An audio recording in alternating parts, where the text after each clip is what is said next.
السلام علیکم۔ آج ہم آپ کو موسیٰ علیہ السلام کے پیدائش کے بارے میں تفصیل سے بتائیں گے، لہٰذا ویڈیو کو آخر تک دیکھیں۔ ایک رات مصر کے بادشاہ فرعون نے ایک خواب دیکھا۔ شام کی طرف سے ایک آگ آئی جس نے تمام گھروں کو جلا ڈالا، جبکہ بنی اسرائیل محفوظ رہے۔ دہشت کے عالم میں بیدار ہونے کے بعد فرعون نے کاہنوں اور نجومیوں کو جمع کیا کرکے اپنا خواب بیان کیا۔ نجومیوں نے اسے بتایا بنی اسرائیل میں ایک بچہ پیدا ہوگا جو فرعون کی بادشاہت کو ختم کرے گا۔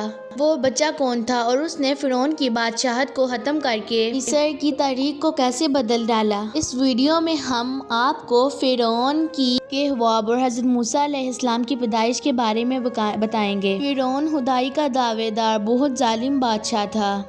اس نے بنی اسرائیل کو اپنا غلام بنا رکھا تھا، حالانکہ وہ حضرت یوسف علیہ السلام کے زمانے سے ہی وہاں رہا کرتے تھے۔ حضرت یوسف علیہ السلام نے اپنے والد حضرت یعقوب اور اپنے بھائیوں کے لیے زمین کا ایک حصہ اس وقت ریان بن ولید سے حاصل کیا تھا۔ حضرت یعقوب کی یہی نسل بنی اسرائیل کہلائی، جو مصر میں خوب پلی پھولی۔ یہ لوگ حضرت یعقوب کے دین کے پیروکار تھے، لہٰذا اس وقت یہ اللہ کے قریب سب سے بہترین جماعت تھی۔ انہوں نے فرعون کو سجدہ کرنے اور اپنا رب ماننے سے انکار کر دیا تھا۔ اسی وجہ سے بادشاہ ان پر ظلم کے پہاڑ ڈھاتے اور ان سے گھٹیا کام کرواتے تھے۔ فرعون نے جب اپنا خواب کاہنوں اور نجومیوں کو بتایا تو انہوں نے اس کی تعبیر یہ بتائی کہ بنی اسرائیل میں ایک بچہ پیدا ہوگا اور اس کے ہاتھوں مصر کی ہلاکت ہوگی۔ بنی اسرائیل کے ہاں شروع سے ہی یہ بات مشہور تھی، لہٰذا وہ اس خواب کے بعد مزید فکر مند ہو گیا اور اس نے حکم جاری کر دیا کہ بنی اسرائیل میں پیدا ہونے والے تمام لڑکے قتل کر دیے جائیں۔ اس حکم کے مطابق فرعون کے سپاہیوں نے ہر ممکن قدم اٹھایا کہ کوئی بھی نامولود بچہ زندہ نہ بچ پائے، لیکن اللہ تعالیٰ کے فیصلے اٹل ہوتے ہیں۔ دیکھتے ہی دیکھتے بنی اسرائیل کے ہزاروں بچے قتل کر دیے گئے۔ پھر ایک وقت وہ آیا جب کرکے کے سرداروں نے اگر بنی اسرائیل کے لڑکوں کا اسی طرح قتل عام ہوتا رہا تو ہمیں خدمتگار ملنا مشکل ہو جائیں گے، تو ہمارے یہ کم تر اور گھٹیا کام کون کرے گا؟ اس پر فرعون نے حکم جاری کیا کہ 1 سال چھوڑ کر بچے قتل کیے جائیں۔ اس وقت حضرت موسیٰ علیہ السلام کی والدہ اپنے ابتدائی دنوں میں تھیں۔ اللہ نے ان کی حفاظت کا ضمن اس طرح فرمایا کہ اس کی والدہ کے معمول کے مطابق عمل کے آثار ظاہر نہ ہوئے، جن سے آپ فرعون کی چھوڑی ہوئی دائیوں کی نگاہ میں نہ آئیں۔